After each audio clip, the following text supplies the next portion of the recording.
Monsieur Duval, bonjour. Jean-Luc, bonjour Jean-Luc. Comme le président le disait ou le sous-entendait, hier on a eu Serge Papin, vous voyez, Système U quand même, qui lui est dans la tête des consommateurs, des citoyens, du client. Un consommateur, c'est celui qui achète, un citoyen, un client, c'est celui qui va au magasin, et le citoyen, je ne sais plus très bien ce qu'il fait, mais chez Papin, il fait quelque chose. Il vote, c'est ça? Voilà, oui. Voilà, il vote des ronds-points. Après, on a parlé agriculture de précision, on en a parlé ensemble lorsqu'on s'est eu au téléphone. Moi, j'étais quasiment dans un train et vous dans une voiture. Voilà, pour préparer cette affaire-là. Et aujourd'hui, on a un sujet, comment un grand groupe coopératif peut travailler avec des entrepreneurs de travaux agricoles. Alors, ce que je me suis dit cette nuit, c'est comment on allait faire le lien entre tout ça, quoi. Donc, j'ai trouvé un truc, c'est de se dire, bon, là, on va être entre la parcelle et le quai de la base logistique de la centrale d'achat, quoi. Un petit peu, quoi. Hein. Donc, la parcelle, c'est là où on va collecter, hein, sauf à ce qu'on apporte au silo, etc. Et donc, comment on va faire le lien avec ça? On est dans l'actualité, on l'a compris hier et avec Serge Papin, puisque la loi Egalim commence à s'appliquer. J'ai fait la connaissance de votre président Arnaud Degoulet à l'atelier 5 des États généraux de l'alimentation. C'était le must, ce truc. Hein. Et donc, je l'ai entendu s'exprimer à quelques reprises. Alors, avant de démarrer, Jean-Luc Duval, qui êtes-vous, s'il vous plaît? Parce qu'en fait, bon, les Normands le connaissent certainement pas mal. Mais qui êtes-vous, quoi? Allez. D'abord, je vais commencer par vous saluer. Bonjour à tous et à toutes. Et puis, voilà, comme je suis pas le local de l'étape, je suis à 1h30 de voiture d'ici, mais enfin, voilà, je suis quand même, et je revendique ma normanditude, on va dire. Voilà, j'étais un convaincu de la réunification de nos deux régions et peut-être à la différence de certains dans cette salle, on ne s'est pas posé trop longtemps la question de savoir comment on allait appeler notre région. Voilà, donc ça s'appelle la Normandie et on retrouve une vraie identité sur ce territoire. Donc bienvenue à Deauville, bienvenue parmi nous. Et donc vous l'aurez compris, oui, je suis agriculteur dans le département de l'Orne. Alors voilà, il n'y a pas de bordure maritime dans l'Orne. Je suis dans le bocage. Là où c'est toujours vert et voilà, où le changement climatique nous inquiète, mais pas forcément au même niveau que certains, quoi. Voilà, on est même plutôt, les années sèches sont plutôt pour nous des bonnes années. Donc je suis installé agriculteur depuis 89, c'est la 7e génération au même endroit, donc très mobile dans ma vie. Donc sur une exploitation familiale, vous l'aurez compris, 85 hectares. J'ai été producteur de lait pendant 22 ans. J'ai eu certaines responsabilités au niveau national sur cette filière. Je me suis membre toujours d'une société laitière. Je disais tout à l'heure à Gérard que ça faisait un peu longtemps que j'avais vu des vaches et que j'en avais très, mais voilà, c'est comme ça. Sinon, sur l'exploitation, je suis engraisseur en jeunes bovins. J'ai 270 places d'engraissement en jeunes bovins et puis une vingtaine d'hectares de vergers en pommes à cidre. Et donc, on parlait tout de suite avec monsieur du fait que vous ayez bu du bon cidre hier soir. Et donc, je vous encourage d'en boire encore plus parce qu'on est dans un marché un peu pas forcément terrible. Et donc, je vous engage à consommer de plus en plus de produits cidricoles. Vous nous rendrez service. Donc voilà, je suis marié et l'heureux père de 2 jeunes filles. Voilà, si ça peut vous suffire. Voilà. Merci Jean-Luc. Alors...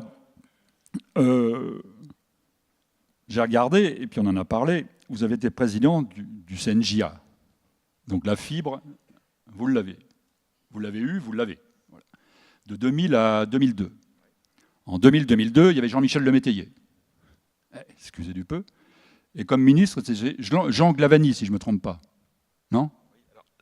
J'ai eu la chance de connaître 3 ministres de l'Agriculture. Alors voilà. D'abord, j'ai eu la chance d'être élu président des jeunes agriculteurs dans cette salle. Donc c'est pour moi, voilà, une chose intéressante. Et j'étais un peu plus stressé en 2000 que je ne peux l'être à l'heure actuelle.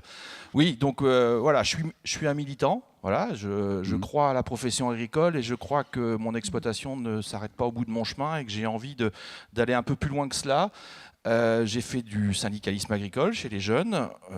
Voilà, j'ai participé à un certain nombre de manifestations festives ou des fois même un peu plus rue Saint-Blaise devant la préfecture à Alençon, des fois un peu plus dures.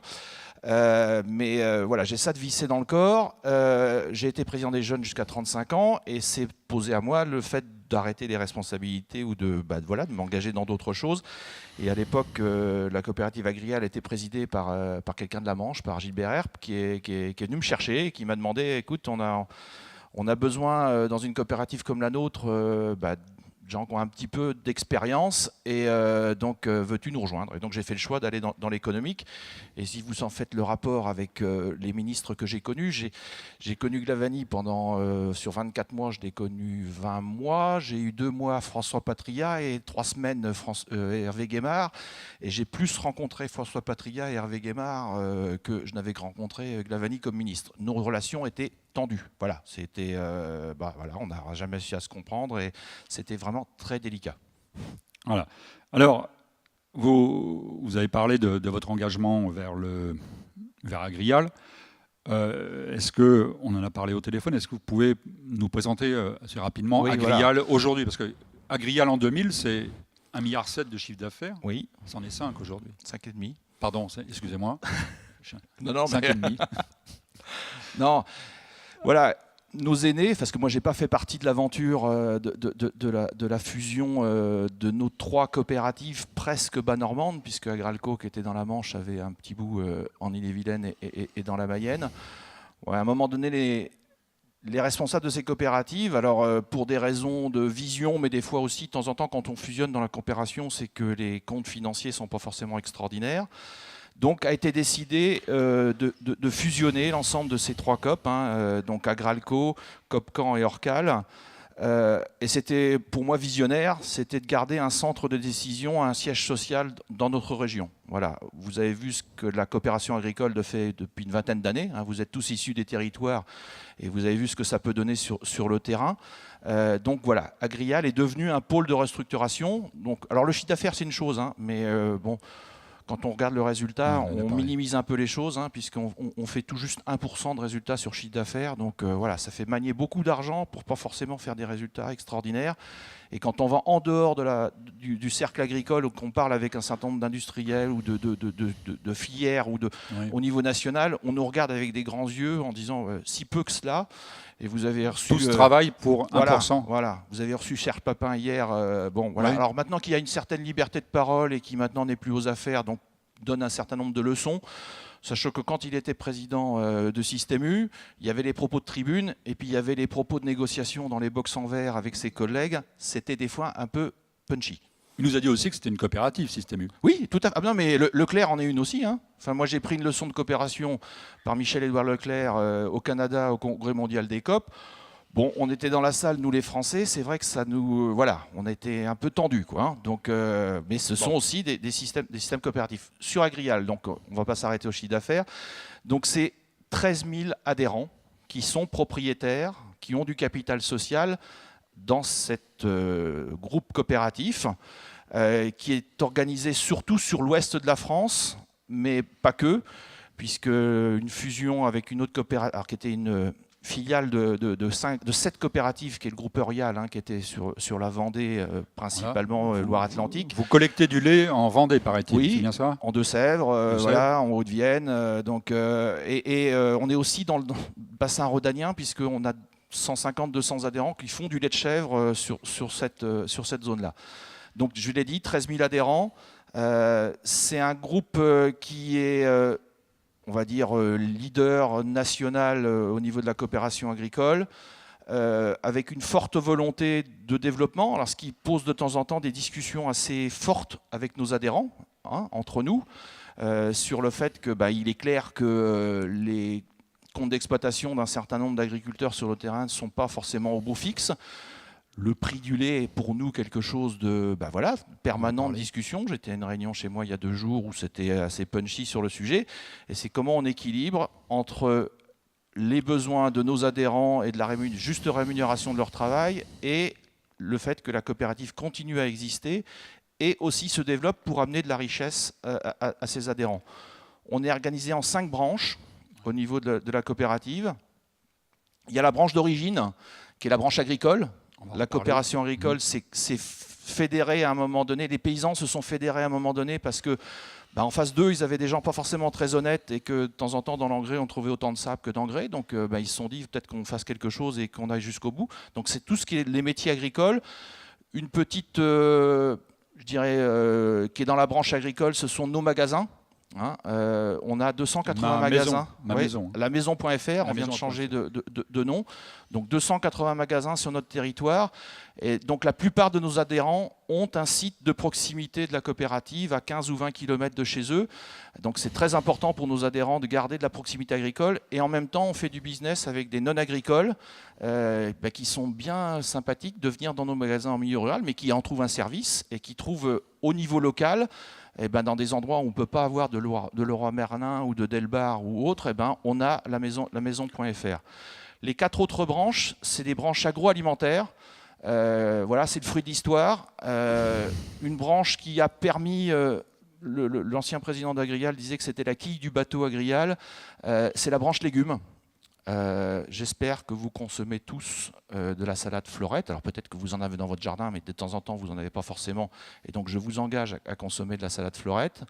C'est les soupes et les purées créalines. C'est ce genre de produits dans le monde du frais qui amène de la praticité aux consommateurs et donc sur la filière légumes. Donc, vous avez des marques connues des consommateurs. Vous m'avez dit, quand on s'est entretenu, vous avez 35 marques. Oui. Alors, il y en a qui sont plus ou moins connus, voilà, mais des marques commerciales. Quand je pense que si je dis Fleurette ou Soignon en fromage de Sèvres, c'est quand même des marques qui sont quand même relativement connues. Et Cusson, le Icraison aussi. Hein. Et j'espère que vous l'avez compris, que je vous engage à en consommer.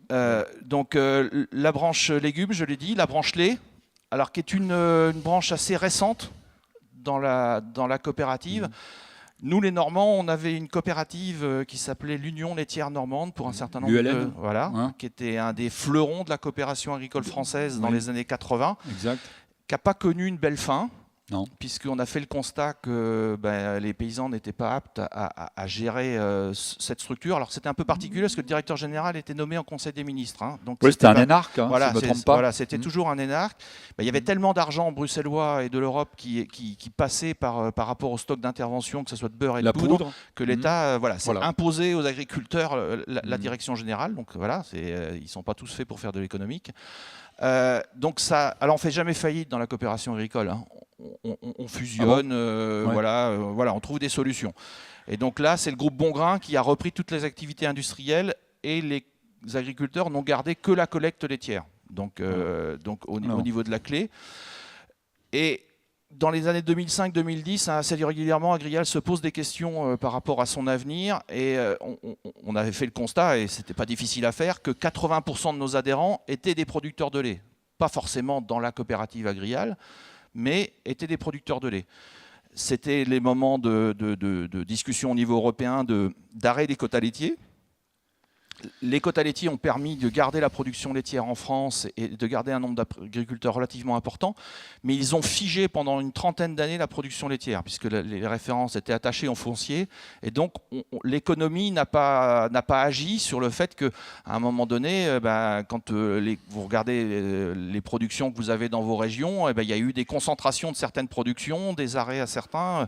Si on regarde la betterave sucrière, par exemple, qui fait un peu l'actualité en ce moment, mais il y a toutes les sucreries qui existaient dans les années 80 n'en sont plus présentes. Et dans ces endroits où on a arrêté les sucreries, il n'y a plus beaucoup de betteraves sucrières. Donc l'économie, donc on l'a figé, et nous on est toujours persuadés que nos zones, le Grand Ouest de la France, ont un avantage comparatif pour faire de l'élevage et pour faire de la production laitière. D'accord. Et donc on a voulu investir dans cette branche-là. Ok. C'est un choix. Oui, voilà. C'est un choix assumé. C'est un choix assumé. C'est dans le plan stratégique. Oui. Alors 2025. C'est pas un long fleuve tranquille. C'est compliqué. Voilà. C'est quand on démarre de rien ou pratiquement rien ou que de la collecte, c'est très compliqué. Vous n'êtes pas attendu plus que ça? Alors maintenant, on est très attendu sur le prix du lait. Voilà. Oui, ça oui. C'est en ce moment. Clairement. Ouais. Mais c'est vraiment une branche importante. Et puis deux autres branches qui sont plus petite, on va dire, en chiffre d'affaires, c'est la branche dans laquelle je suis responsable, c'est la branche cidricole, boisson. Hein, moi, je suis président de l'organisation des producteurs de pommes à cidre. Donc, c'est 350 millions d'euros de chiffre d'affaires. Ça fait du bien de le dire, mais c'est pas que ça. On est le 3e producteur de cider au monde, puisqu'on a repris une entreprise au Royaume-Uni. Oui. On a des problèmes sur cette filière. Si j'insiste sur le fait que vous consommez du cidre, c'est qu'on a des cuves qui sont pleines et on a des adhérents qui ont des pommes à ramasser. Et on a un système à l'heure actuelle qui ne permet pas à tous les adhérents de livrer l'ensemble de leur récolte. Et vous savez tous comme moi que pour un paysan, ne pas livrer l'ensemble de sa production, c'est un crève-cœur. Mais bon, à un moment donné, quand les cuves sont pleines, elles sont pleines. Et donc, c'est pour ça qu'on a acquis sur le territoire du Royaume-Uni le 2e cidrier anglais qui va nous permettre de pouvoir valoriser les pommes. Et une autre branche, c'est la branche viande. Alors, viande en 2e transformation. On a testé la première transformation, on y a perdu beaucoup d'argent. C'est l'abattage, ça. Hein. Voilà, c'était Socopa. Voilà, j'ai levé la main une fois au conseil d'administration pour vendre Socopa à Bigard. C'est pas avec plaisir. D'habitude, c'est oui. Voilà, c'est de temps en temps quand on dit mettre les mains dans le cambouis, c'est vraiment ça. Mais d'habitude, c'est les privés qui sont rachetés par les COP, mais là, c'est la COP qui a vendu au privé. Quoi. Parce qu'on faisait le constat que ça ne marchait pas, la gouvernance n'était pas bonne, et à l'époque, on y perdait 1 million d'euros par mois. Donc, vous réfléchissez assez vite à savoir comment on arrête l'hémorragie. On a fait la même chose en volaille. On était le plus gros des plus petits, donc on n'était pas de taille critique. Et donc là, on a cédé à LDC. Vous voyez, c'est pas des aventures très glorieuses, on va dire, pour la profession agricole, mais l'économie est très têtue. Et donc, par contre, on se développe en 2e transformation, et donc dans la charcuterie plutôt qualitative, sur des entreprises comme Brien, Maître Jacques ou Talec, que vous pouvez rencontrer notamment dans l'Ouest, au niveau des rayons libre-service ou dans rayons à ces marques de charcuterie, on va dire, plutôt premium. Voilà, je m'excuse. Hein. Je vous en prie. Donc là, on était dans le côté aval, la transformation, le commerce. Hein, il y a l'ombre des grandes surfaces, il y a aussi les grands groupes, etc. Bon, Agrial est puissant, mais les grands groupes auxquels vous vendez sont très puissants aussi. Clairement. Oui. Vous avez parlé tout à l'heure de la quille du bateau. Ça me plaît, ça. Voilà. La quille du bateau. Alors, on va parler de la quille du bateau parce que ce que vous m'avez dit au téléphone, c'est vous avez 6600 producteurs de céréales chez vous. Qui doivent faire travailler à un moment donné plus ou moins des entrepreneurs quand même. Pas que, mais aussi des entrepreneurs. Il y a 3000 éleveurs de bovins, alors bovins, viande, lait, etc. Là aussi, 750 multiplicateurs de semences et 150 légumiers. Alors les pommiers, pardon, je ne sais pas combien il y en a, mais bon, il y en a... On a 1300 livreurs de pommes, sachant que la Normandie, l'image que vous avez, c'est le verger de pré-normand, hein, c'est-à-dire un pommier, une vache en dessous et une crémière quand elle est dans le coin.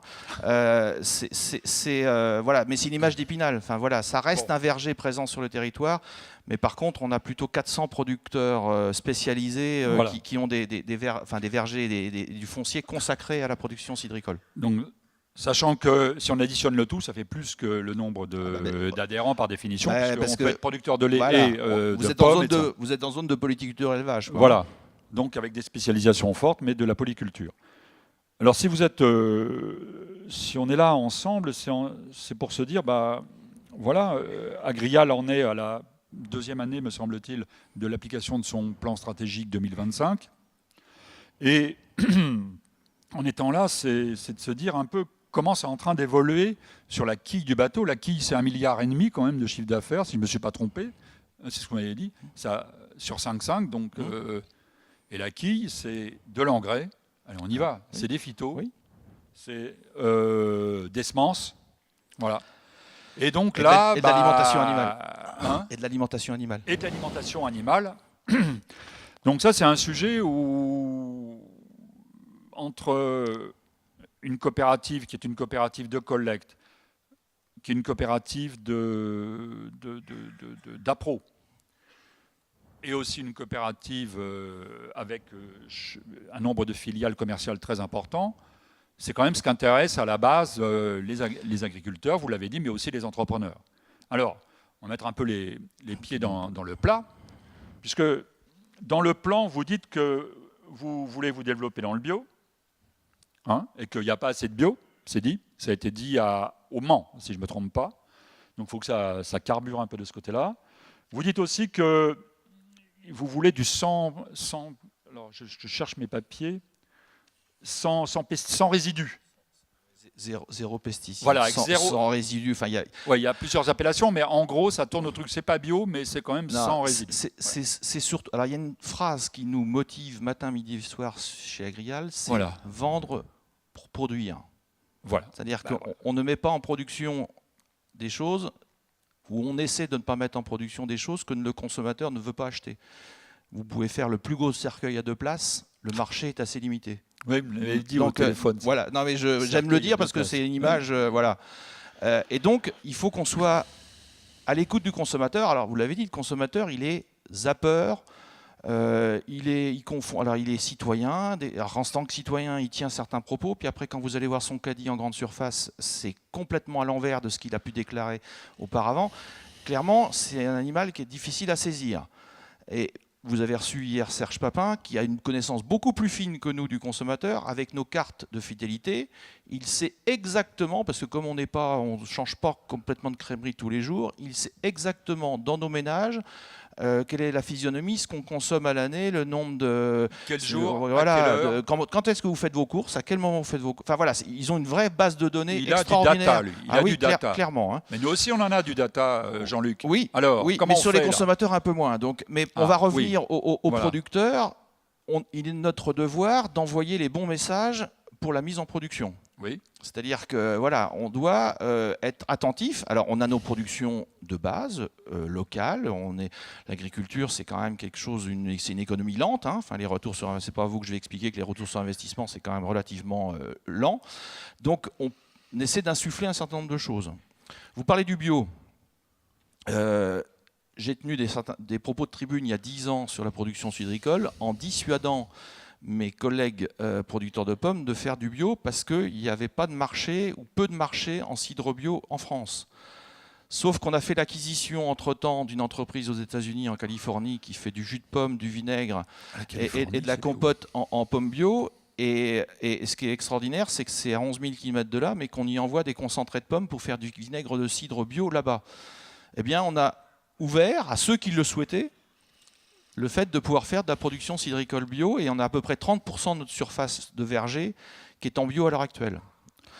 On a une forte attente sur les légumes, les produits frais, sur le fait qu'on est... Alors ça doit s'accompagner, et on reboucle avec, je dirais, la présence et l'écosystème dans lequel vous évoluez au niveau des entreprises, c'est qu'il y a des évolutions.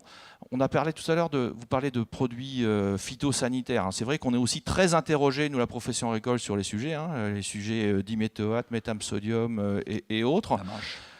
Nous, on est persuadés qu'il y aura moins de chimique et plus de mécanique.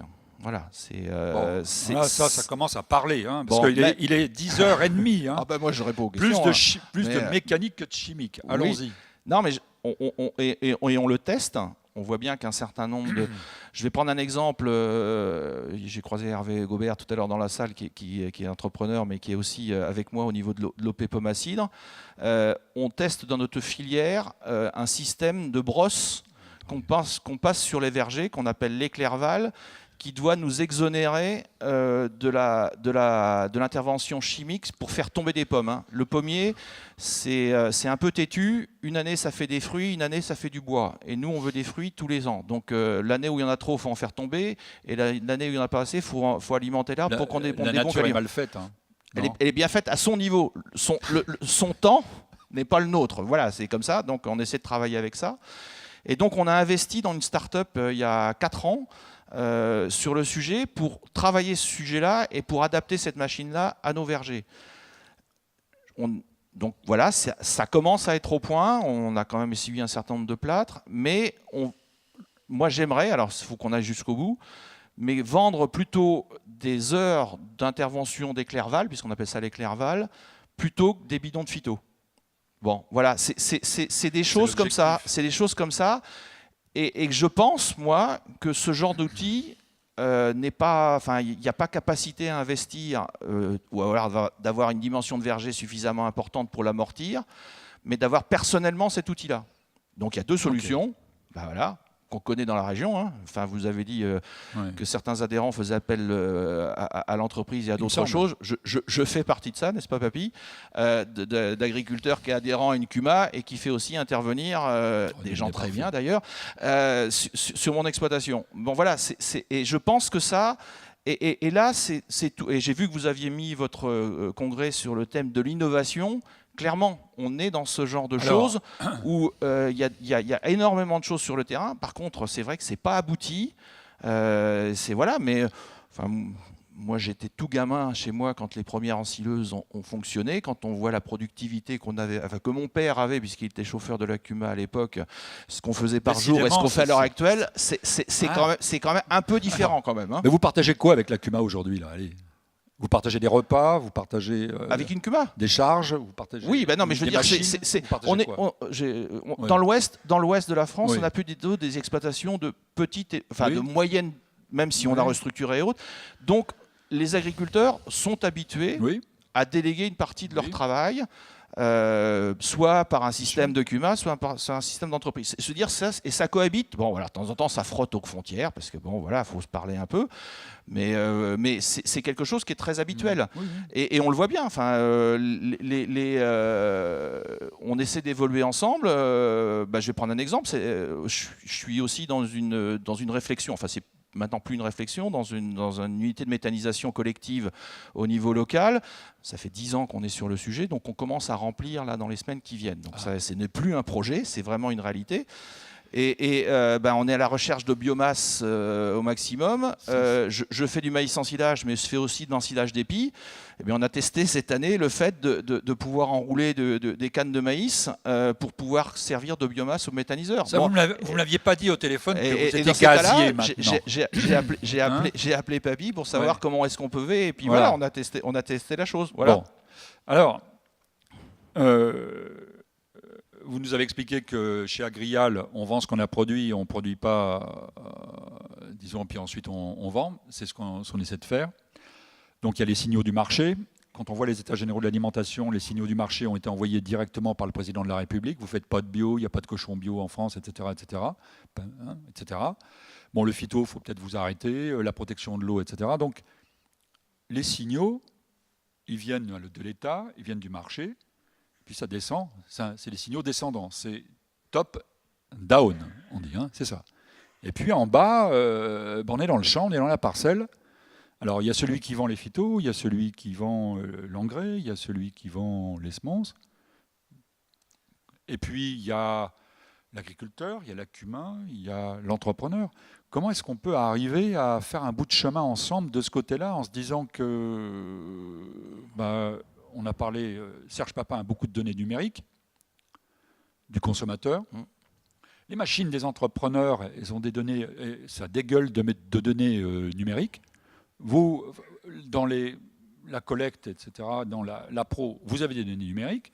Peut-être qu'on arrive à vite se mettre d'accord pour savoir comment on va en tirer quelque chose de tout ça. Clairement, la société nous interroge, et puis fortement. Et on a aussi de l'agribashing assez fort. Même forestry bashing aussi. Oui, voilà. Oui, non, mais complètement. Aussi, hein. Non, mais nos métiers du milieu naturel et et puis comme les gens aussi se sont éloignés un peu de nos métiers et autres, il y a une forte incompréhension. Il y a quelques mois, il y avait une ONG Oxfam qui a déclaré que qu'on retrouvait de la production animale dans le comté parce qu'on mettait de la présure pour faire cailler le lait. Voilà, c'est quelque chose qu'on fait depuis le départ.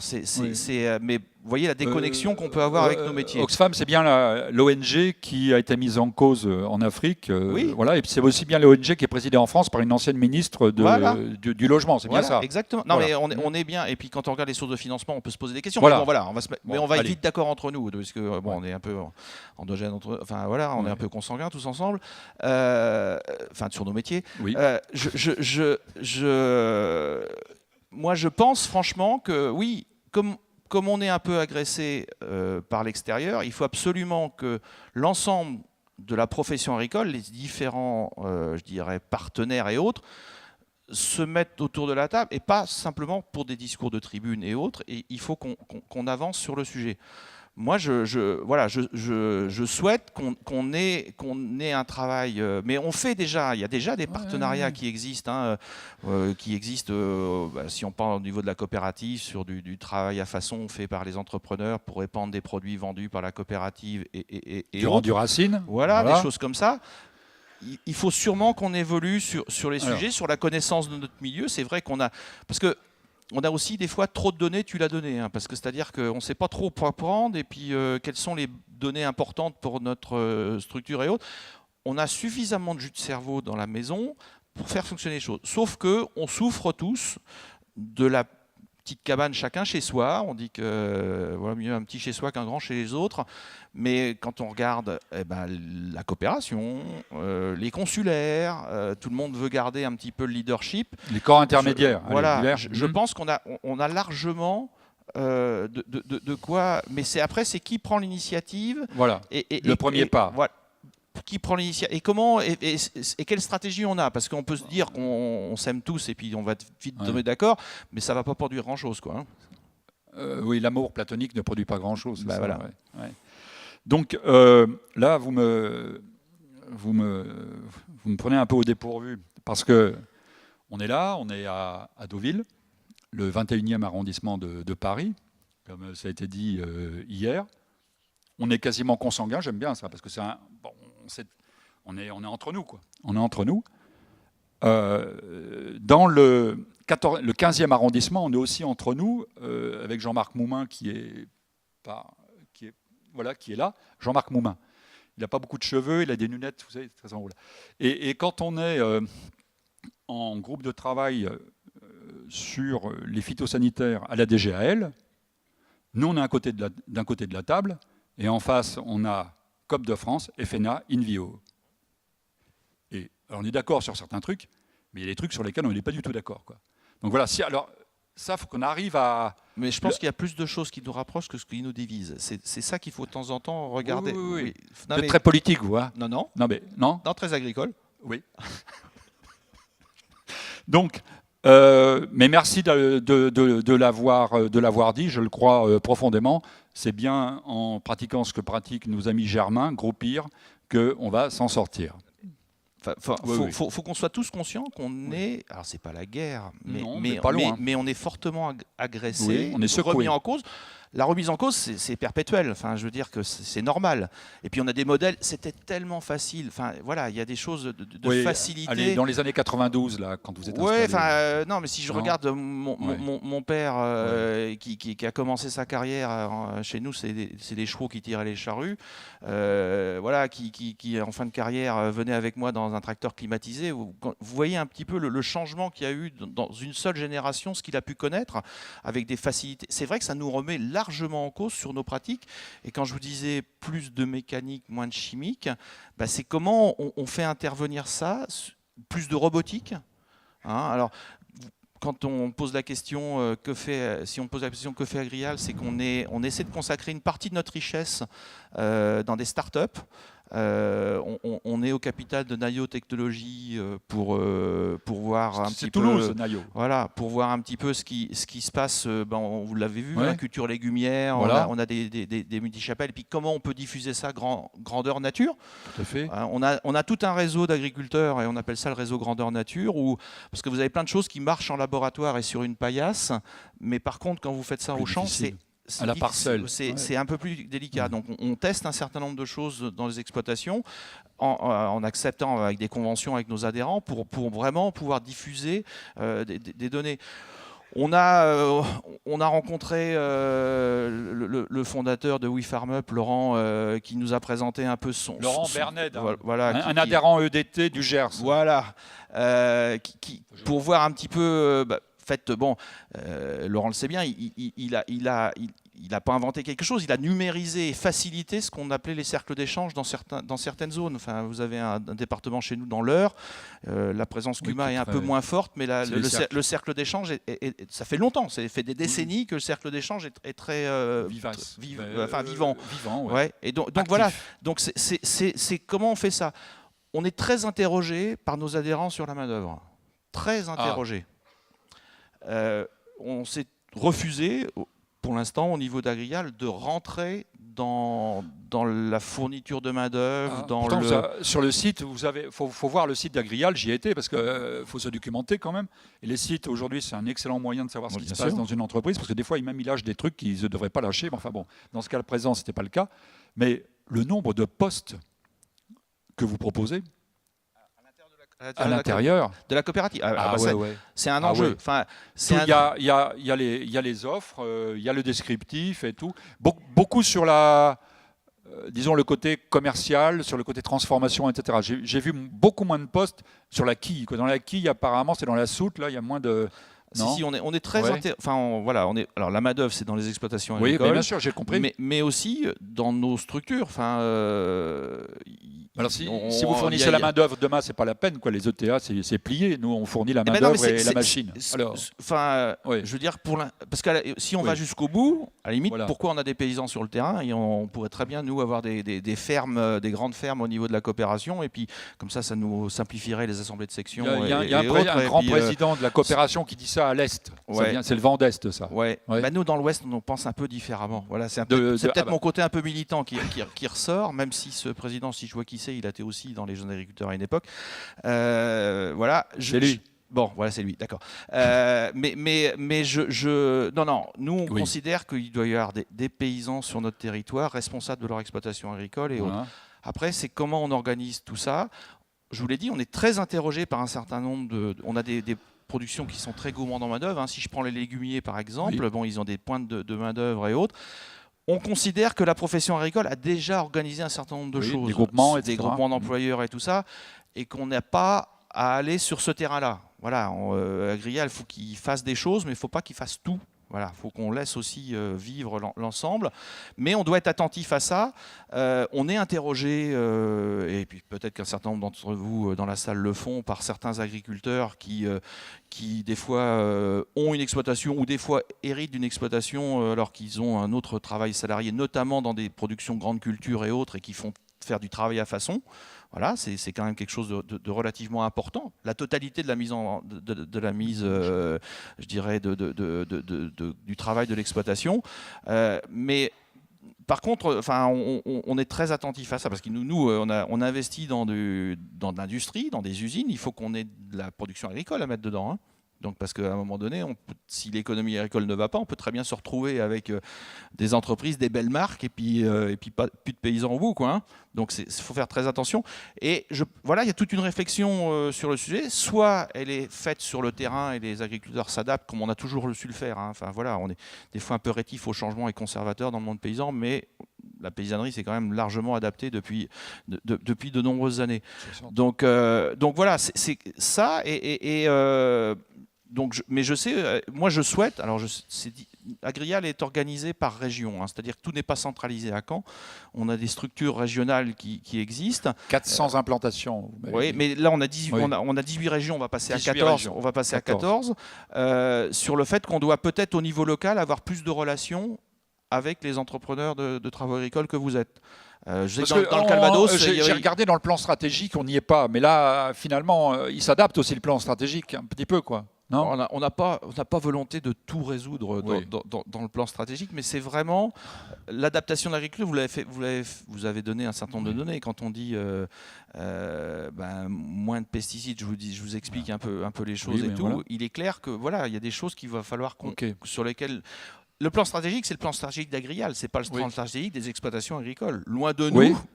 C'est le plan stratégique. Nous, on envoie des messages, à nos adhérents et après ils les reçoivent ou les reçoivent pas. Je vais prendre un autre exemple. On a fait l'acquisition d'une filiale, d'une structure hollandaise qui fait dans le légume, qui fait du haricot, du chou de Bruxelles et autres, et qui peut nous permettre de développer sur la France du chou de Bruxelles. Bon, on envoie ce message-là à nos producteurs de légumes. Bon, les gars, ils se disent, moi je fais de la carotte et je fais de la salade. Je vais continuer à faire, parce qu'en plus c'est du matériel qui n'est pas forcément amorti et autres. Bon, mais on envoie ce genre de message. Et si je regarde Florette, en 85, quand c'est parti, la production de salade pour nos adhérents n'était pas ou peu développée. En plus, Florette, c'était quasiment hollandais.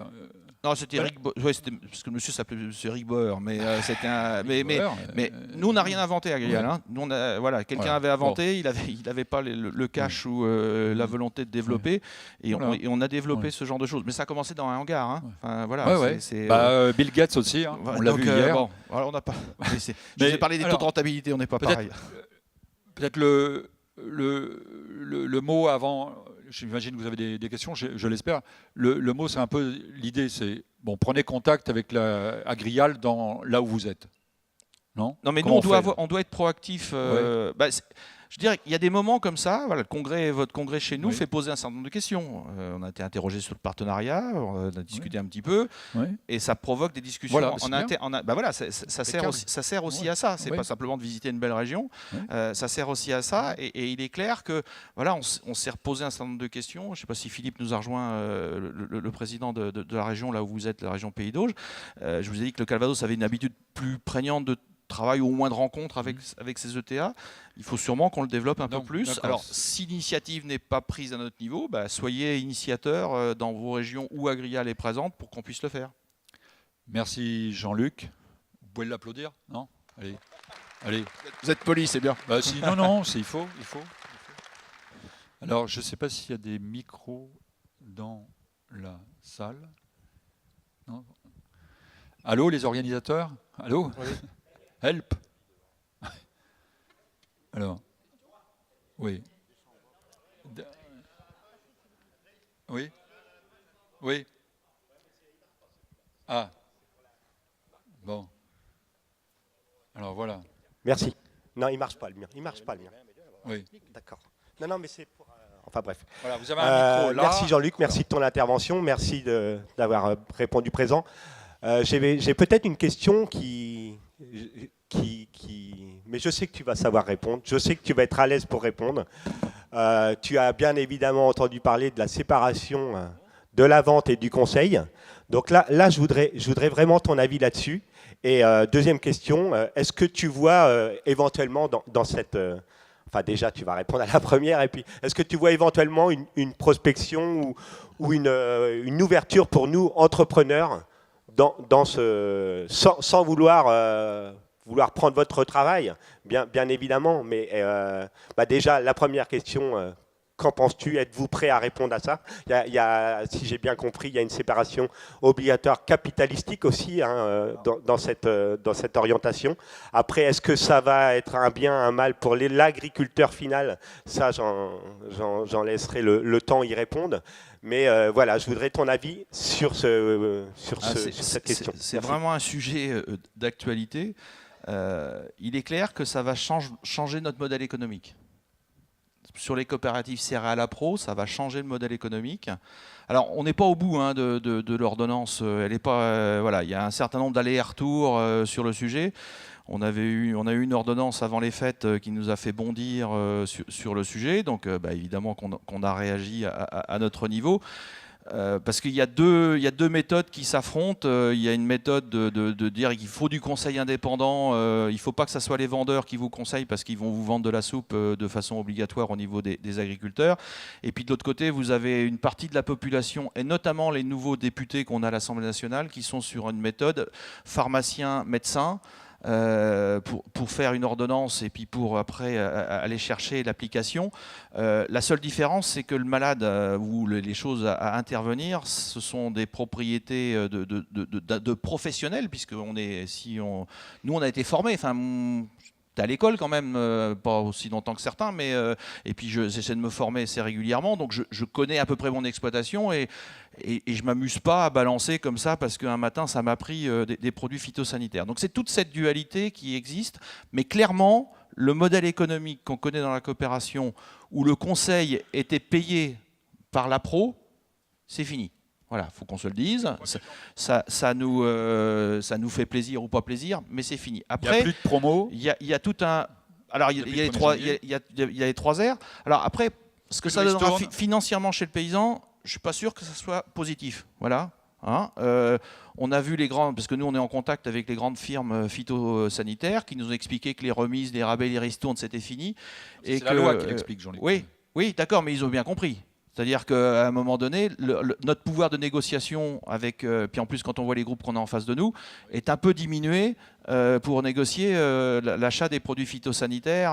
Bon, je ne parle pas des engrais, hein, mais au niveau des produits phytosanitaires. Donc c'est vrai que ça remet en cause ce genre de choses. Il y a une chose qui est sûre, c'est que la résilience de notre modèle coopératif repose sur notre présence territoriale. On enlève, alors vous les appelez comme vous voulez, des RTE, des technico-commerciaux, des conseillers, alors maintenant on va dire conseillers, parce que c'est référent technico-économique. Mais si on enlève notre présence territoriale, on est mort. C'est le cordon ombilical, alors il est plus ou moins lâche, hein, mais ce qui nous relie au terrain, ce qui nous fait remonter. De temps en temps, j'ai encore entendu un adhérent l'autre jour, pas content sur le prix du lait, qui a dit je devrais ne pas vous acheter la pro, mais si je vous continue à vous l'acheter la pro, c'est que le gars qui vient me le vendre, c'est un gars bien et les conseils qu'il me donne, ils sont bons. Et c'est pour ça que je parlais d'alimentation animale, parce qu'ils ne font pas que de la vente de phyto ou d'engrais, ils sont aussi en alimentation. Donc ça, clairement, nous, on gardera notre dispositif territorial, dans la limite de la loi, dans la limite de ce qui s'offrira à nous. Voilà, on voit ça. Après, loin de moi de dire aux entrepreneurs de travaux agricoles ce qu'ils devront faire. Je veux dire que là-dessus, mais j'estime que oui, il y a une réflexion à avoir. Et on sait qu'on a un certain nombre d'agriculteurs qui, pour des raisons de temps, des raisons réglementaires et autres, l'intervention phyto, ils ont envie de la déléguer. Donc voilà. Voilà, il y a un champ du possible à votre niveau qui doit se faire. Mais clairement, le modèle français de conseil et de vente, comme on le connaît à l'heure actuelle, fini. Voilà, Oui, mais pas de têtu, quoi. alors, c'est pas facile, mais on est dans une organisation européenne, les COP aussi, hein, ça s'appelle COPA-COGECA, hein, parce qu'il y a les agriculteurs et les COP dans la même organisation. Nous, on est à la CETAR, ils disent en anglais, ou les Bataves disent CITAR, hein, voilà. Et quand on regarde ça, le modèle tel qu'on l'avait, nous, de distribution, c'est un modèle français. Les autres pays européens ne fonctionnent pas du tout comme ça. Mais clairement, non, mais je veux dire que c'était notre modèle franco-français d'adaptation. Enfin, je veux dire que là-dessus, vous avez les gens au Royaume-Uni ont des vendeurs de phytosanitaires, oui, et plutôt des groupes privés de conseil. Oui. Voilà. Mais nous, à notre niveau, c'est comparaison n'est pas raison, mais oui, au niveau de la production cidricole, la technique apportée dans nos vergers nous est apportée par la chambre régionale d'agriculture. Bon, et comme quoi des fois la coopération, les consulaires, ça ne s'entend pas, mais là on a signé une convention, et parce qu'on n'avait pas les ressources. Techniciens Arbo, on n'en a pas en pomme acide, il n'y en a pas à tous les coins de la rue, ils étaient présents à la chambre régionale. Il y avait deux solutions, on embauchait les techniciens de la chambre régionale et ils venaient bosser pour Agrial, ou on était intelligent et on trouvait voilà, on trouve du fonctionnement qui existe.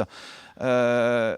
Il est clair qu'on a un certain nombre, tout de suite, il y a pas mal de techniciens COP ou autres qui montent leur cabinet conseil tout de suite là. Il faut le faire, hein. Enfin, c'est celui qui a envie, faut le faire. Parce que d'abord, au-delà du conseil vente, il y a un conseil indépendant qui va être imposé à tous les agriculteurs. Donc il faut des gens indépendants pour le faire. Il faudra le payer. C'est-à-dire que je ne sais pas si ça sera tous les ans, tous les 2 ans ou tous les 3 ans, mais on vous demandera à un moment donné, comme je le fais moi en élevage avec mon veto, de prendre l'élevage, de regarder un peu ma politique sanitaire et de traitement de ce que je peux faire et autres, et d'en discuter avec le veto. Ce qui est intéressant, c'est que les vétos, ils ont le conseil indépendant, mais c'est là-bas que j'achète mes médicaments. Donc, mais l'ordre des vétos est un peu plus puissant que d'autres lobbies, on va dire, dans notre pays. Mais c'est aussi ce genre de choses, quoi. Bon, okay. Mais si on prend, vous avez dit 1,5 milliard de chiffre d'affaires sur l'agriculture, le marché des phytos pour nous, c'est beaucoup, c'est 60-70 millions d'euros de chiffre d'affaires, mais ça reste 60 à 70 millions d'euros sur 5,5 milliards, quoi. Hein. Je veux dire, c'est pas ça qui fera tomber la cabane sur le chien, mais ouais, n'empêche que c'est une vraie. Mais par contre, on a nos adhérents en face et il faut qu'on leur apporte une réponse la plus pertinente possible, quoi. D'accord. Une autre question ?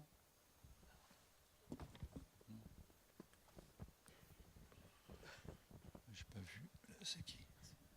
Je ne sais pas si les journalistes ont le droit de poser une question. Alors, s'ils n'ont pas le droit, c'est pas grave. Je vais dire que c'est un agriculteur normand qui pose la question. Et je pose la question à Jean-Luc. C'est pas moi le Jean-Luc. chef ici, donc. Agrial, Jean-Luc a testé à une époque la ration sèche. Mmh. Alors, la ration sèche, elle n'a pas fonctionné pour des questions économiques ou des questions techniques, je ne sais pas. Mais toujours est-il que si on a cherché à ce niveau-là, c'était sans doute pour répondre à un problème de main-d'œuvre. Et vous avez évoqué le problème de la main-d'œuvre tout à l'heure. Et depuis, on a constaté que les CUMA ont pris le dossier en main et autour de décileuses automotrices offrent des prestations de services. Est-ce que tu ne penses pas, toi, que les ETA là, ont loupé un train ou qu'il y a peut-être un marché qui est en train de se créer avec le regroupement d'exploitation? Alors, j'aime bien quand tu me vous vois, mais moi je ne vais pas juger sur le sujet. La ration sèche, c'était un moment donné où les prix des céréales étaient en 80-90 euros tonne, enfin le blé, et où on voyait que pour des simplifications de travail et autres, ça pouvait être une solution économique et pratique. Bon, on a eu quelques adhérents et je témoigne sur le fait que ce n'est pas forcément le plus facile et qu'on n'en a plus beaucoup qui sont sur le sujet. Mais c'est aussi le fait de rechercher dans différentes solutions. Voilà, on a vu, oui, c'est vrai que l'adaptation, je l'ai dit, les adhérents, les agriculteurs, alors il y a des gens qui vont rester à pas être contents et puis qui vont plutôt trépigner et autres, et puis on a une catégorie d'agriculteurs qui sont des entrepreneurs finis et on voit des choses émerger d'organisation de travail en partenariat ou pas avec vous, mais il y a des choses très importantes. Abouties. Ah oui, très abouties. Et de projets. Enfin, voilà. Alors moi, j'en suis. Je vous ai dit, on était dans un projet de méthanisation à une trentaine. On a fini à 25 fermes, 38 agriculteurs comme actionnaires de notre structure. Les discussions qu'on a en conseil d'administration quand on se réunit ou la discussion qu'on a quand on discute au repas d'ensilage et autres n'est pas du tout la même. Et voilà, quand on se projette et quand on a des projets, c'est beaucoup plus intéressant. Et alors là, je ne vais pas juger de savoir si les ETA, elles ont loupé quelque chose au passage. Après, on tire conséquence du passé, quoi. Ah oui, non mais de délégation d'un certain nombre de choses. J'ai croisé François Pursec tout à l'heure dans les couloirs, qui évoquait le fait que 12%, déjà 12% en grande culture déléguaient complètement leur mise en valeur de l'exploitation. Et il me citait le chiffre de 6% en élevage, de personnes qui se concentrent et qui se concentrent largement sur l'élevage et autres, et qui délèguent le travail au champ complètement, quoi, hein. Donc bon, voilà, c'est... Et voilà, et la difficulté de ça, c'est que ça va très vite, mais que les investissements et les immobilisations capitalistiques sont très importantes, quoi. C'est comment on amène de la rentabilité dans tout ça et comment on amène une certaine stabilité. Une autre question? Non? Oui? Ah, là-haut. Oui, Ah, pardon. bonjour. Bonjour, Martine Perrin, je suis présidente de l'Isère et je suis élue au bureau. Donc je rebondis sur les ETA qui n'ont pas pris le train en marche, où je ne suis pas d'accord. Je ne suis pas d'accord parce qu'on voit que dans le système coopératif, vous ne vous servez pas du savoir-faire et de la compétence des ETA. C'est-à-dire ils ne sont jamais autour des tables. Et ils ont un savoir-faire à vous apporter, notamment en phyto, donc on a des bonnes compétences. Pourquoi ne pas les mettre autour de la table et faire avancer les choses? Voilà. Donc après on dit, oui, ils ont pris un train, ils ont sauté un train, mais bon, au démarrage, on n'est pas consulté. C'est un petit peu, si vous voulez... Comment je vais vous dire ça pour rester politiquement correct, hein. Des fois, je suis un peu brut, hein. On a la place. On a la place qu'on veut prendre. Voilà. J'ai juste ça. Oui. Enfin. Il n'y a pas d'antinomie et il n'y a pas d'agressivité entre les ETA et le reste du monde agricole. Enfin, je veux dire qu'il n'y a pas. Alors peut-être que les choses sont mal organisées. Voilà. Je pense que les choses sont mal organisées. Et vous le disiez tout de suite, vous êtes dans une organisation à côté du COPA-COGECA, donc vous n'êtes pas autour de la table. je vais prendre, là tout de suite, on est en train de finaliser, enfin, c'était l'arrêt des votes hier soir des élections chambre d'agriculture. Eh ben, il n'y a pas de collège pour représenter les ETA à la chambre. Donc, enfin voilà, c'est un fait, mais c'est pas parce qu'il n'y en a pas qu'il ne faut pas que les ETA avec la chambre. Bon, moi voilà, je vous le cache pas, je suis un militant en fédération des jeunes. Bon voilà, que régulièrement, parce on est vos clients. Enfin, moi le premier, et donc on a plutôt des bonnes relations au niveau local. Je ne peux que vous encourager peut-être à pousser la porte si on ne vous l'ouvre pas suffisamment. Alors je ne connais pas l'Isère, je connais pas l'Isère, je connais 2-3 paysans du coin, je ne connais pas le contexte, mais jamais, enfin, moi j'ai vécu un jeune président, je ne vois plus Gérard là dans la salle, mais quand j'étais vieux président des jeunes, j'ai connu un nouveau président, un tout jeune président des ETA, parce que Gérard a pris son poste. À Caen, hein, c'est ouais, ça. Voilà, donc c'est pas à Caen, mais c'est à Caen. Ouais, voilà. Et très rapidement, Gérard a proposé qu'on se voit avec les jeunes agriculteurs de l'époque et tout. Et au contraire, enfin, je veux dire que c'est quelque chose qu'il faut qu'on arrive à cultiver. Alors c'est vrai que il y a des fois, je l'ai dit tout à l'heure, il y a des choses peut-être qui nous séparent, mais il y a plus de choses qui nous rapprochent. Et moi, si je regarde dans mon environnement proche, beaucoup d'entrepreneurs agricoles sont toujours des paysans ou des anciens paysans qui se sont spécialisés dans la prestation de services. Moi, je fais appel à quelqu'un pour faire ma moisson. Son père est...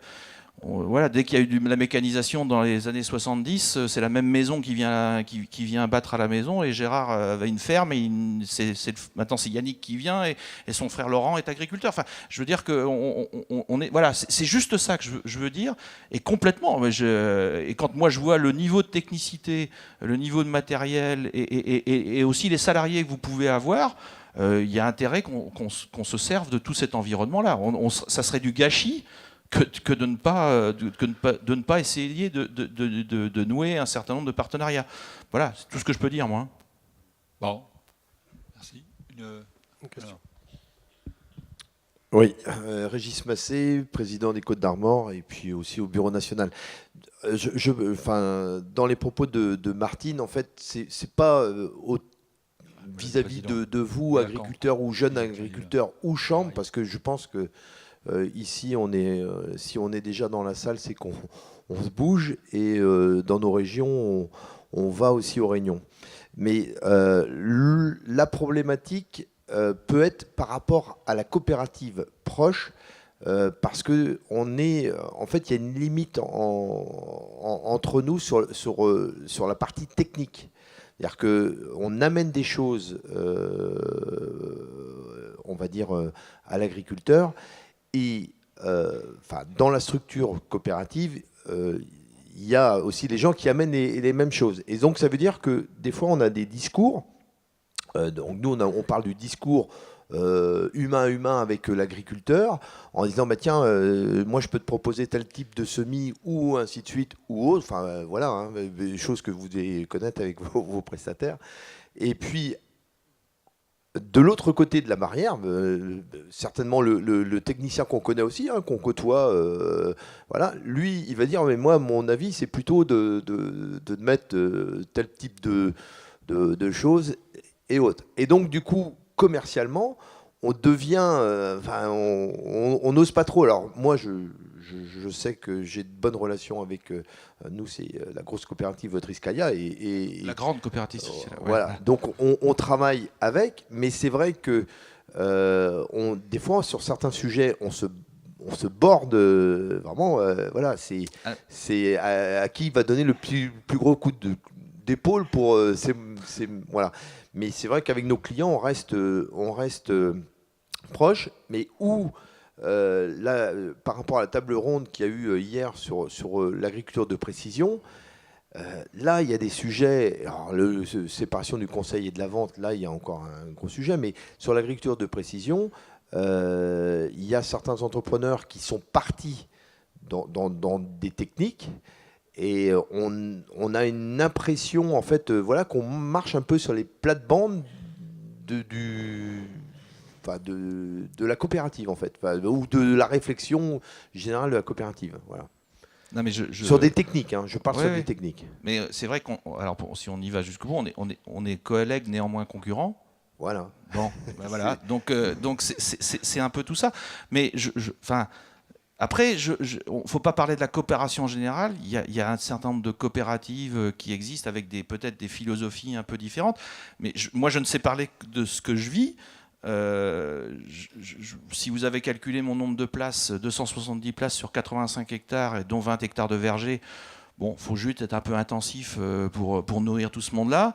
Bah voilà, je travaille avec Patrice, avec Papy pour faire du Samco et la COP teste régulièrement des plastiques pour savoir quels peuvent être l'avenir demain si on nous interdit le plastique à base de produits pétroliers. Enfin, voilà, je me dis qu'il y a après, c'est toujours une question d'homme. Enfin, Non, mais c'est vrai qu'en fait, quand on reprend le sujet, c'est bien vous, clients agriculteurs. Nous, on ne veut pas rentrer. Voilà. Alors, on donne du conseil. Voilà, mais Alors, certains conseillers vont jusqu'à faire du maternage et certains adhérents voudraient encore que le gars soit là pour mettre le bidon de phyto dans le tonneau. Donc, tout à fait. ça existe. Hein. Enfin, je veux dire que. Mais on veut, nous, enfin, la direction, la gestion de l'exploitation, c'est surtout pas à la COP. Vous savez, c'est comme le paysan qui dit c'est la banque qui m'a dit. Moi, ça me fait hérisser le poil. Peut-être qu'elle lui a dit un certain nombre de choses, mais à un moment donné, c'est quand même lui qui signe et on se réclame comme étant des entrepreneurs. Donc il faut qu'on soit responsable. Ou chez nous, des fois, c'est le comptable. Oui, voilà. Voilà. Bon, mais je crois que c'est de moins en moins. Parce que y a voilà la restructuration, la vie fait que, mais clairement la responsabilité. On a eu un débat il y a 5 ans dans la COP, dans la zone légumière, il y avait une ferme à vendre qui était adhérente de la COP et il n'y avait personne pour reprendre. Et voilà, si on avait écouté nos cadres de la maison, on l'aurait racheté. Oui. Parce qu'on avait besoin, parce que ce qui était produit sur il fallait pour alimenter l'usine, il nous fallait supply chain. Le conseil d'administration a dit non, hein, sur notre territoire. Je dis pas qu'ailleurs, dans certains endroits, si je prends en Espagne, on a de la production intégrée. Donc, Agrial développer de la production intégrée sur son territoire, enfin, je vous dis, voilà, pour l'instant, c'est pas l'ordre du jour. Non, vous l'avez surtout pas lu sur notre site internet. Non, ça, j'ai pas vu. Et notre projet Agrial 2025, quoi. Une autre question dans la salle? Hop là. Oui, bonjour. Je peux poser la question? Il y en avait un là. Bonjour, Cédric Lamy, je suis entrepreneur, mais je suis aussi céréalier et producteur de viande et producteur de lait. Et je reviens sur l'agribashing. Moi, je ne comprends pas que vous, les grandes coopératives, Agrial, Terrena, etc., mettent pas des moyens pour contrer l'hémorragie. Moi, j'écoute la radio, je vois la télé, et on ne vous voit jamais. Et je vais vous remettre la même citation, on a la place qu'on veut prendre. Et pourquoi vous ne la prenez pas, cette place-là? Parce que, d'abord, ça coûte cher. Parce qu'on a un fonds de communication au niveau de la coopération, puisque la coopération COP de France, il y a 4 ans, le dossier communication de la profession agricole, moi, ça fait 20 ans que j'en entends parler, et on n'a jamais réussi à se mettre d'accord. J'étais aux affaires quand on y était, et les jeunes étaient un peu plus pushy sur le sujet, parce qu'on a dit que j'étais président... Xavier Belin, s'il était collé. Hein. Oui, non, mais moi, à l'époque, avec Jean-Michel, puis avec Luc, à l'époque, jamais capacité à trouver le moyen financier de fédérer l'ensemble de la structure. Je vous le dis comme ça fait 3 ans que Agrial consacre 200 000 euros au niveau de COP de France pour pouvoir faire de la communication, mais dans l'univers médiatique, 200 000 euros, c'est une goutte d'eau. Voilà. Faut que vous vous regroupiez tous. Non, mais quand je dis et ça, on paie aussi. non, mais si nous on met ça veut dire que Terrena met la même somme et qu'on se retrouve avec un budget. Mais enfin, je vous le dis pour le vivre, c'est peanuts. Moi, je souffle ça. J'aimerais que la profession agricole, elle investisse dans une boîte de production de films, parce que tous les reportages que vous voyez sont faits par des boîtes de production à côté, qui ont parce que le sensationnel ou le bashing, ça marche en ce moment, et qui font ce qui est demandé par les chaînes. Voilà. Mais voilà, je dis ça tout seul dans mon coin, je suis un peu... Voilà, je rencontre pas forcément une grande popularité. Mais par contre, il y a d'autres choses qui sont à faire, c'est aussi se faire respecter. Et là dernièrement, la FNSEA a obtenu que L214 n'intervienne plus dans les structures scolaires pour faire de l'antispécisme et autres. Et ben ça, c'est se faire respecter. C'est-à-dire qu'à un moment donné, on a aussi des gens en face de nous où il faut qu'on tape du poing sur la table pour éviter de se faire marcher sur les pieds. Donc il faut aller voir le juge. Oui, une chose importante, si vous voulez pas, parce que vous voyez, on a des images d'exploitation agricole qui sont diffusées de temps en temps et c'est pas toujours les meilleures. Il faut absolument que vous mettiez sur vos exploitations qu'il est interdit de prendre des photos et des films sur votre exploitation. Ça veut dire que si un jour vous en avez, vous mettez un référé. En 24 heures, toutes les images sont retirées. Si vous ne l'avez pas fait, ça demande entre 10 et 12 jours. Faut qu'on ait ce genre de réflexe. Sur la com, c'est vrai qu'on... Mais alors, en même temps aussi, le monde paysan, il est comme ça, c'est plutôt des mondes de faiseux que des diseux. Enfin, voilà. On n'appréhende pas bien ce monde-là. De temps en temps, on n'est pas... une émission qui nous a été, nous, très dommageable au niveau de la coopération agricole. Moi, j'ai souffert pour... je ne sais pas s'il y a des Aveyronnais qui sont là parmi nous. Quand j'ai vu Damien souffrir comme un malade avec une personne d'origine normande qui s'appelle Isis Lucet, ça m'a pas fait plaisir. Mais en même temps, je me dis, mais bon sang, Sodial, ils ont un service com... Damien, il devait être sur sa ferme, il devait être devant ses vaches plutôt que dans la tour parisienne de Sodial. Enfin, c'est aussi tout ça. Et il faut savoir que l'interview a duré 1h30 à 2h et vous avez vu ce qu'il en a été diffusé, quoi. Hein. Non, mais faut pas oublier que nous, ETA, on n'est pas en vos conseils et vos produits que vous vendez. Donc aujourd'hui, on se tape une mauvaise image sur le terrain. Alors que c'est vous qui nous vendez la cam et le conseil quelque part. Donc vous avez une responsabilité là-dedans aussi de si vous mettez ça sur ce terrain-là... Non, c'est pas ça. Là, attendez les garçons. Oh. Non, mais nous, on est les seuls à défendre un peu ce qu'on fait. Eh ben, faut plus en faire. Vous êtes les seuls. Face aux médias, j'ai l'impression des fois. Je sais pas, alors si la profession agricole n'émerge pas trop dans les médias, Gérard... Dis-moi quand est-ce que je t'ai vu à la télé pour expliquer ce genre de choses et tout là.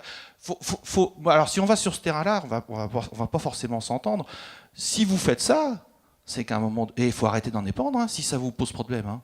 Je veux dire que nous, les agriculteurs, on continuera. Puis d'abord, on ne vend pas tout. Il y a la FNA qui fait aussi son travail. Les négoces font aussi très bien leur boulot. Non, moi, faut pas on le veut prendre. de l'aide. Je veux juste de l'aide, c'est tout. Ah ben non, mais moi, je pense qu'on a plutôt, oui, si on doit retenir un message, c'est qu'on a plutôt envie de... Enfin, moi, j'ai plutôt envie, et ça a toujours été le sens et de mon engagement dans la coopération, de penser qu'on est plus fort à plusieurs que tout seul. Et que sur ce sujet-là, je vous promets, mettez le doigt sur le sujet de la communication, c'est hyper complexe et hyper difficile. Nous, parce que nous, dans la COP, on peut avoir l'agribashing, mais à un moment donné, c'est aussi nos productions de transformation qui sont agressées. Si vous vous souvenez du scandale des concombres il y a 3 ans, on s'est rendu compte à la fin que c'était des germes de soja bio qui étaient responsables de salmonelle. Qui venaient d'Allemagne. Et qui venaient d'Égypte. Alors, Égypte, je sais pas, Allemagne, voilà.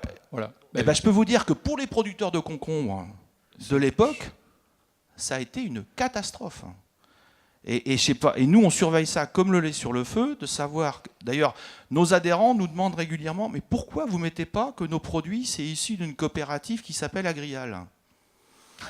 Eh ben, nos marketeurs, ils sont volontaires, mais des fois prudents. Parce que le jour où il y a un scandale phyto ou autre chez un adhérent d'Agrial, propriétaire de Florette, je peux vous dire que le lendemain matin, le consommateur, il arrête de mettre la main sur ce fâche. Parce que c'est tellement facile quand on fait ses courses. On prend dans la case d'à côté et puis c'est tout. Donc c'est des choses très délicates. Hein. Je peux vous dire que pour connaître un peu un certain nombre de responsables agricoles, ils y passent beaucoup de temps. Et puis on a aussi, alors j'y pense aussi, on a aussi nos détracteurs dans la profession agricole. Moi, je vous engage à lire les professions de foi d'un certain nombre de candidats aux élections chambres, là dernièrement, qui vont au suffrage devant les paysans. Il n'y a pas besoin d'attendre le grand public pour taper sur les paysans. Hein. Bon, c'est aussi ça qu'on a à régler. Hein.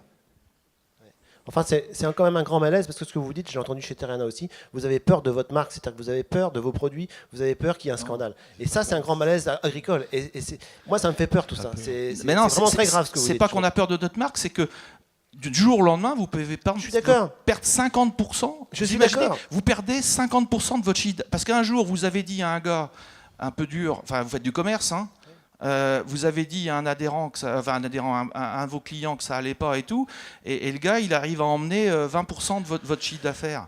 Ça fait tout drôle, hein. Ouais, mais c'est un manque de confiance quand même. C'est un manque de confiance non, sur votre marque. c'est de la réalité. C'est que Oui, mais ça éprouve quand même qu'il y a un gros malaise. Ah bah, clairement. C'est pas normal. Bah c'est clairement, c'est que les marques, ça te coûte tellement cher à mettre en place. On y met tellement d'argent en communication et qu'en 2 jours, mais vous pouvez être laminé. Mais Oui. vous, Alors, vous C'est parce qu'on imaginez pas. n'est pas organisé. On n'est pas organisé Non, pour pas construire. seulement, Moi, je pas paye seulement. quand même des taxes à chaque facture de viande ou de céréales. On paie tous des taxes Oui. et on la voit pas cet argent-là.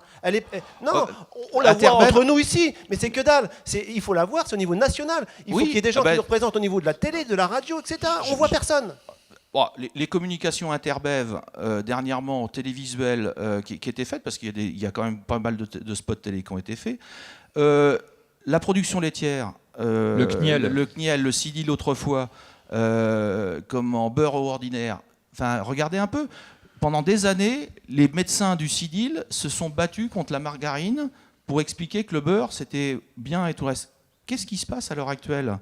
On a fait du beurre bashing pendant des années Oui. et tout le reste. Le beurre, Et- c'est bien. Et tout de suite, un certain nombre de professions de santé, parce que je pense que la profession y a contribué en s'y payant des gens pour aller expliquer à leurs collègues médecins que c'était pas si mauvais que ça. Parce qu'on n'est pas dans un monde de bisounours. Vous avez aussi des gens qui nous veulent pas que du bien. Voilà. Je préside dans la COP une structure qui s'appelle la commission prospective. Et dernièrement, on a une intervention de quelqu'un qui est venu nous parler de la viande de laboratoire. Ben voilà. Hein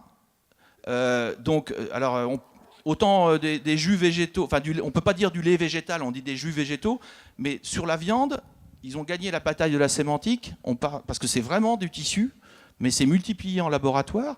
Et quand vous grattez un peu, qui vous trouvez au financement d'un certain nombre de choses, vous trouvez Bill Gates et Jeremy Coller, qui est un directeur de fonds financiers américain de plusieurs milliards de dollars, et qui a investi sur le sujet. Et la dernière bataille qu'ils ont gagnée, c'est qu'ils appellent ça la viande propre, la clean meat. C'est-à-dire que moi aussi, je suis producteur de viande, donc moi, je fais de la viande sale. Vous voyez, on est vraiment dans un monde où il faut que la profession agricole se mobilise. Ouais, voilà, je vais arrêter. Non, parce que ce sujet-là, je voudrais quand même dire, il y a des interrogations, je le comprends. On représente les prestataires de services, les milieux agricoles, rural et forestiers. Tiens, forestiers. On paie les forestiers une CVAE, une CVO, pas une CVAE, une CVO. Est-ce que vous voyez beaucoup de publicité sur le bois, la télévision, dans les journaux, tout ça? Est-ce que vous en voyez? Ouais, mais est-ce que vous en voyez? Non, mais je ne parle pas François. Hein? Tu parlais des cotisations qu'on paie sur le blé, sur enfin, tout ça. François Forêt a mis 10 millions d'euros de communication sur les 4 ans. Ou 3 ans. On ne le voit pas.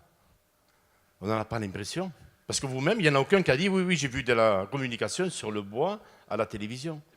Et ça a commencé il y a 1 an, je crois bien. Il y en a encore pour 2 ans. 10 millions d'euros. Alors, pour sortir en communication, et c'est des cotisations que nous, les forestiers, on paie. Et la communication, vous savez, c'est dur de la faire, et je rejoins Jean-Luc là-dessus. Il est très dur de la faire, et on peut y mettre des millions, et la preuve, on ne perce pas pour autant. Donc, il y a beaucoup de choses qui doivent se faire, on doit le faire. Et le malheur, il est vraiment dans ce que on peut être démoli à un rien de temps. Jean-Luc le disait. Et les épisodes de fin d'année, de début et du mois de janvier que l'on voit dans les ronds-points et tout ça, ça peut rendre service d'un côté et ça peut démolir des actions énormes qui ont été faites pendant des années avec les structures professionnelles. Et c'est pour ça qu'il faut tout relativiser et essayer de se comprendre, d'avoir tous les éléments avant d'avoir des jugements que à la limite, on pourrait presque bien comprendre si on ne connaissait pas les tenants et les aboutissants de tout le système. Donc, je réfléchissais un peu, mais j'étais au JA quand il y a un autre Aveyronais célèbre. C'est il y a 30 ans, ça. Oui, mais moi, il me reste des cheveux. Mais avec un autre Aveyronais célèbre qui avait une grosse moustache, qui expliquait que la France était le pays de la malbouffe. Ouais, ça s'appelle José. Mais clairement, ça a mis le doute. Enfin, on est dans un pays où le bien manger, le bien-être, le bien-vivre est quand même quelque chose d'important dans notre culture.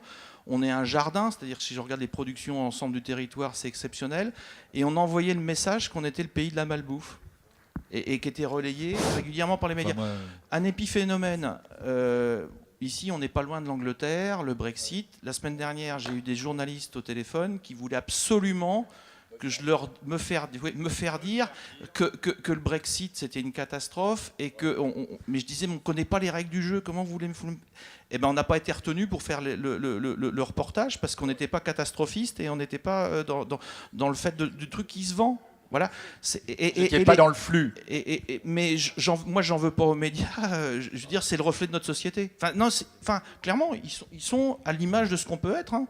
Je veux dire, moi, le 5e pouvoir, ou je sais plus combien de pouvoirs, je veux dire, ils sont à l'image de ce que. Et puis, voilà, ils sont aussi sur un marché. Hein. Enfin, faut pas non plus se leurrer. Je peux tenir 2 heures, hein. J'ai pas de souci. Oui, mais je sais, mais comme tu es chez toi, que tu n'as pas beaucoup pour rentrer, on va être obligé de... Parce que, je reste ce soir. Hein.